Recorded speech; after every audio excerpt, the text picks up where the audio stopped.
As a new idol emerged in New York, an old one was fading in Baltimore. For 11 years, John Unitas had been the quarterback of the Baltimore Colts. He had carried them to 2 championships, and his fluid grace on the football field was all the color he had ever needed to make himself a hero. But last season, with a sore throwing arm, he could do little and was reduced to a bench warmer. Instead of Unitas, the man leading the Colts was Earl Morrall, a gypsy quarterback who had worked without distinction for 4 other teams before coming to Baltimore. But for the Colts, Morrall summoned up all his powers. He summoned up the skills everyone thought he had forgotten. He acquired those he seemed never to have had.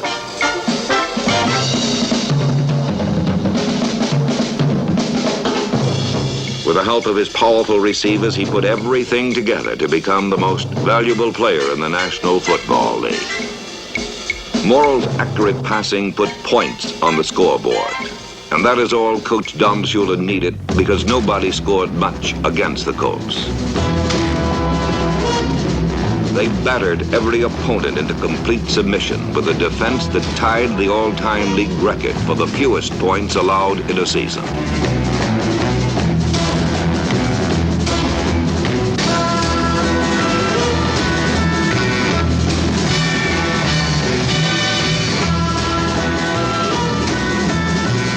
The Colts lost only 1 game and were the overwhelming champions of the National Football League's Western Conference.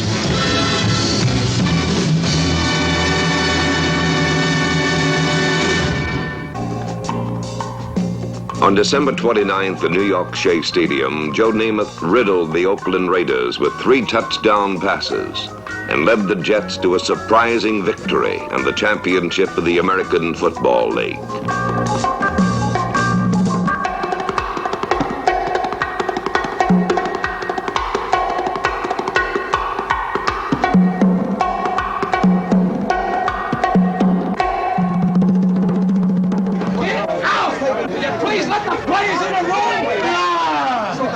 Right now, Baltimore is leading in the NFL.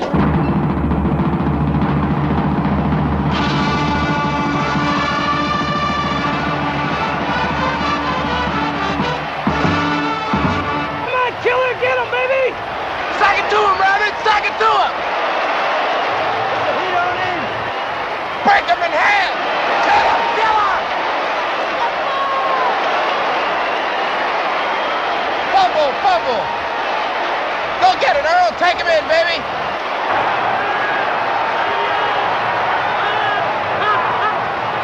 Take him home, Earl! Pick one off! Dig it out, Willie! Dig it out! Dig it out, baby! Let's go, Rabbit! In! Let's go! He's in there!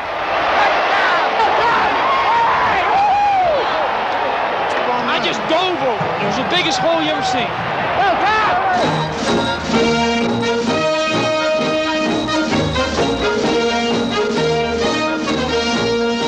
Baltimore's victory over Cleveland in the NFL championship was so impressive that all the men of football were convinced that the mighty Colts would win easily against the young Jets in Miami's Super Bowl. But a relaxed and confident Joe Namath made it clear that in his mind, there was no doubt that the Jets would win. We're a better team than Baltimore, he said. We'll win the Super Bowl. I guarantee it. For the Jets, for the Colts, and certainly for millions of football fans, the worth of Broadway Joe's statements could only be measured on the field of action.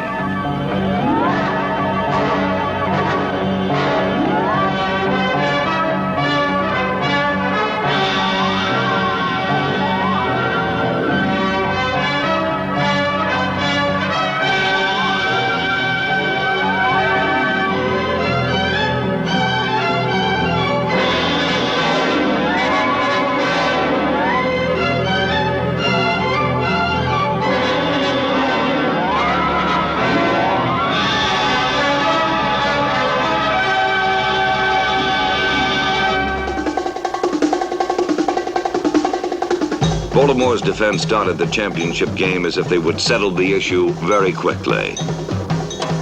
They hammered down the New York runners and boxed in Namath's receivers.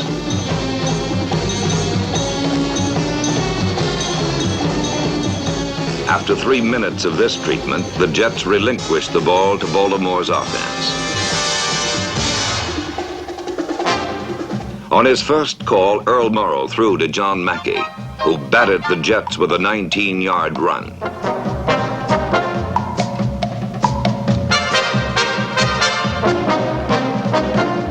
Morrall then turned to his ground game. Tom Maddy, number 41, and Jerry Hill, number 45, powered the Colts past midfield. Once in New York territory, Morrall returned to his passing attack and connected with Tom Mitchell on the New York 19-yard line. But there Morrall threw 2 incompletions. And on third down, he was pressured out of his passing pocket and was forced to run for no gain. Baltimore wasted its first scoring opportunity when Lou Michaels missed a field goal from the 27. On the final play of the first period, Lenny Lyles, number 43, gave Baltimore a second chance when he knocked the ball from George Sauer, and the Colts recovered on the Jets' 12. The first quarter belonged to the Colts, but in the second quarter, with Baltimore pressing for a score, the feeling of the game changed suddenly. It changed on the one accomplishment which most often reverses the trend in a football game: the denial of a sure touchdown. From the Jet 6, Morrall passed to Tom Mitchell. The ball caromed off Mitchell's shoulder pads and into the hands of New York's Randy Beverly. For the second time, the Colts squandered a scoring chance, but even more significant, they lost control of the game.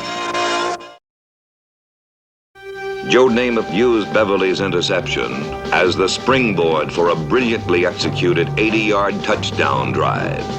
On 3 successive running plays, Namath sent Matt Snell into the spongy right side of the Colt defense.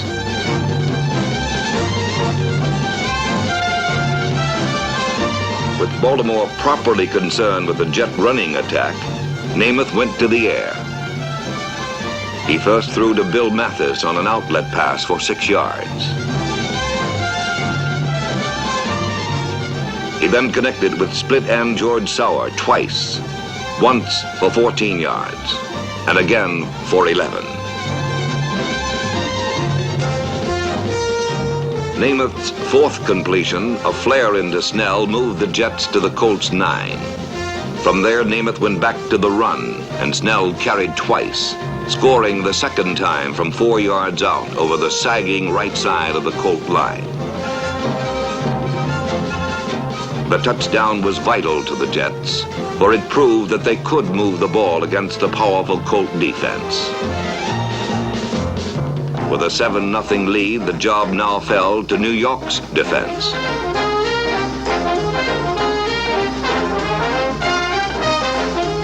Throughout the second quarter, the talented Colts constantly threatened to score, but never did. They moved the ball handily, but each time they arrived at the gates of the end zone, the Jets produced a drive-stopping effort.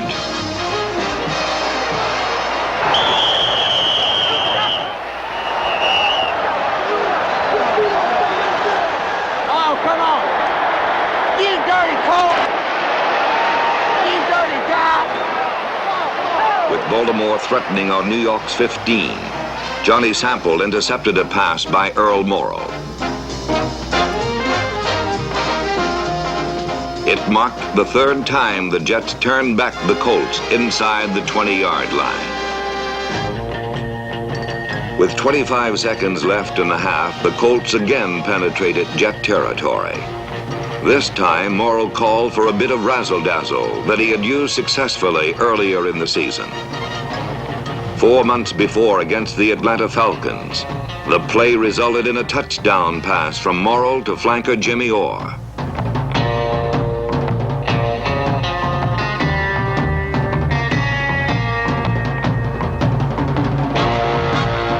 Against the Jets, it began successfully. But Morrall's pass to fullback Jerry Hill fell short and was intercepted by Jim Hudson.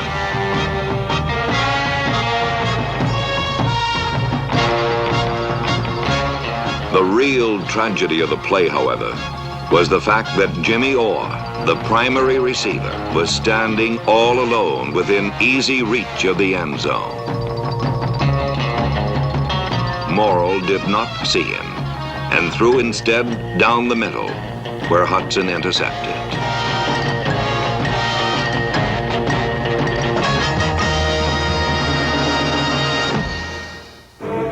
The first half ended with the Jets ahead 7-0, and Baltimore's precision and power, so evident on the icy turf of Cleveland's Municipal Stadium, seemed to be melting away under the warm Florida sun.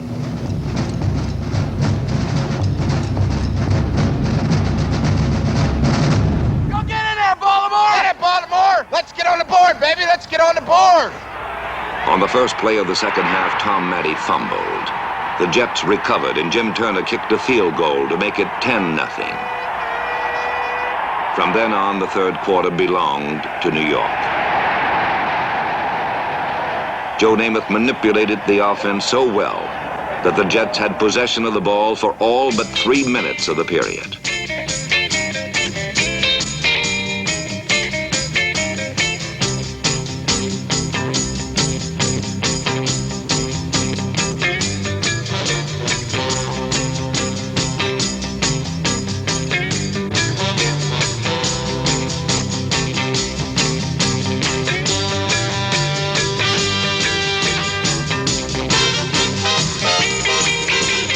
Namath called about half the plays at the line of scrimmage and read Baltimore's shifting defense like an old pro.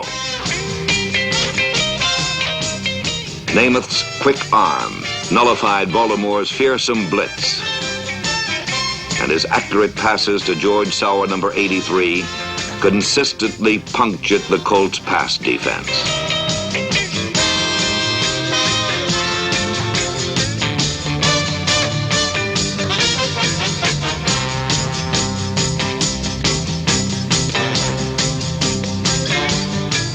Between passes, Namath continued to punch at the weak right side of the Colt defense with his running backs for small but important gains.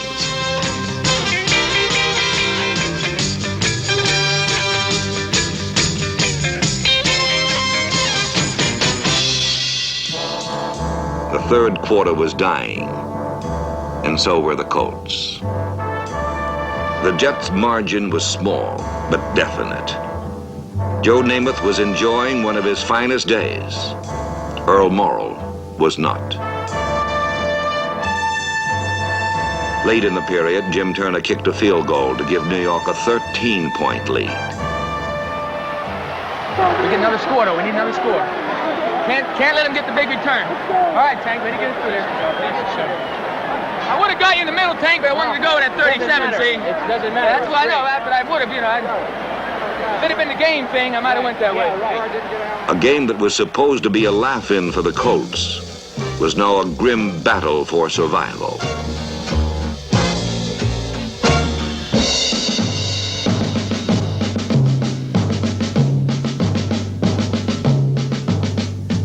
At this point, Don Shula replaced Earl Morrall with a man whose reputation was built fighting and winning such battles. With John Unitas, rested Baltimore's only hope of victory.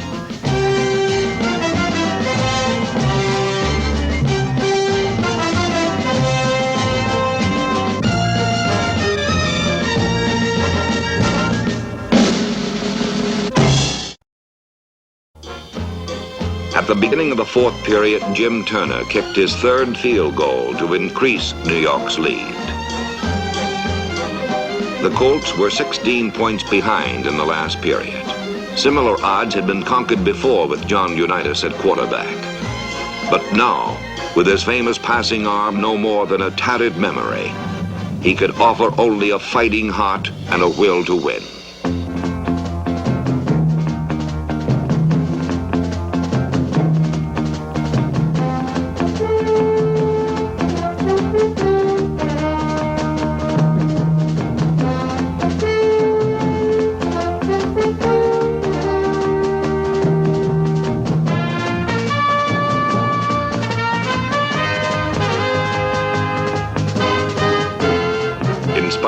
presence of their old champion, the Colts finally did what they were supposed to do, did what they were capable of.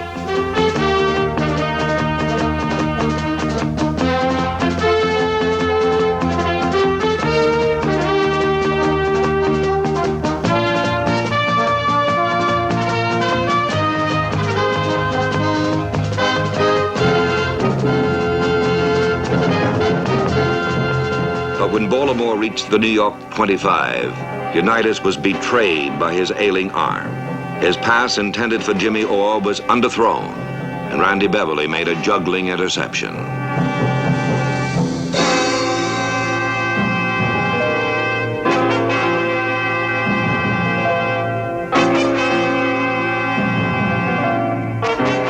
For the Colts, it was a frustrating culmination to a good drive. But it confirmed the fact that with Unitas at quarterback, sore arm or not, they recaptured the fire and determination that had been their trademark.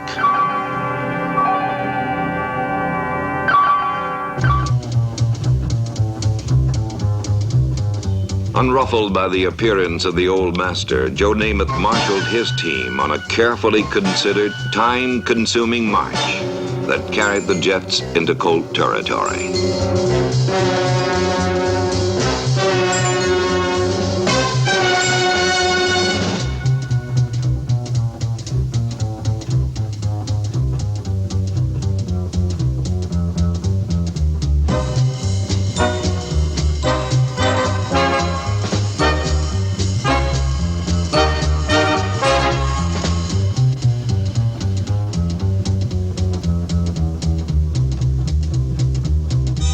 The march stalled at the Colt 35. But with the Jets ahead by 16 points, young Joe Namath was only 7 minutes away from being pro football's championship quarterback.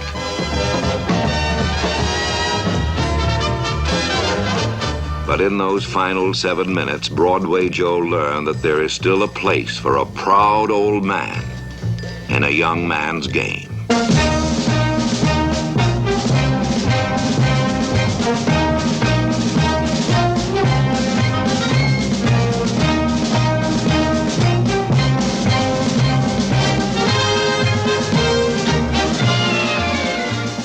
Across the darkening field of the Orange Bowl, John Unitas ignored his aching arm and pushed the Baltimore Colts to their first score.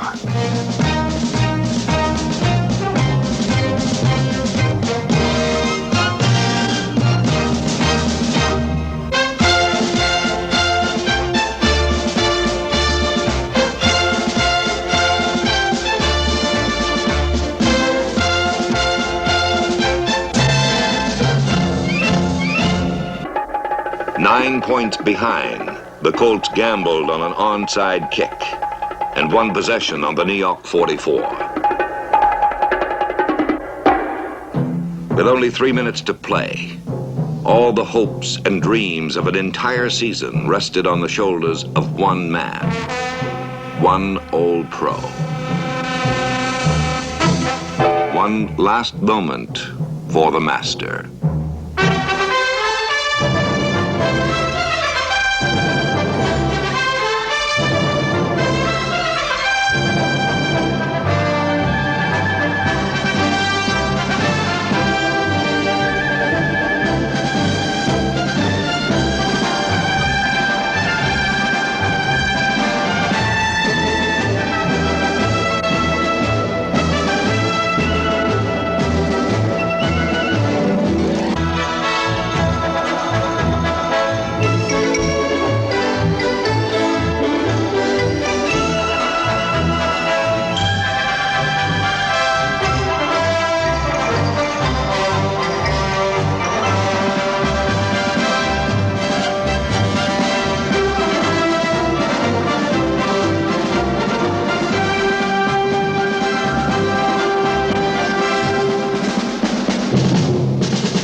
champions on a Sunday afternoon.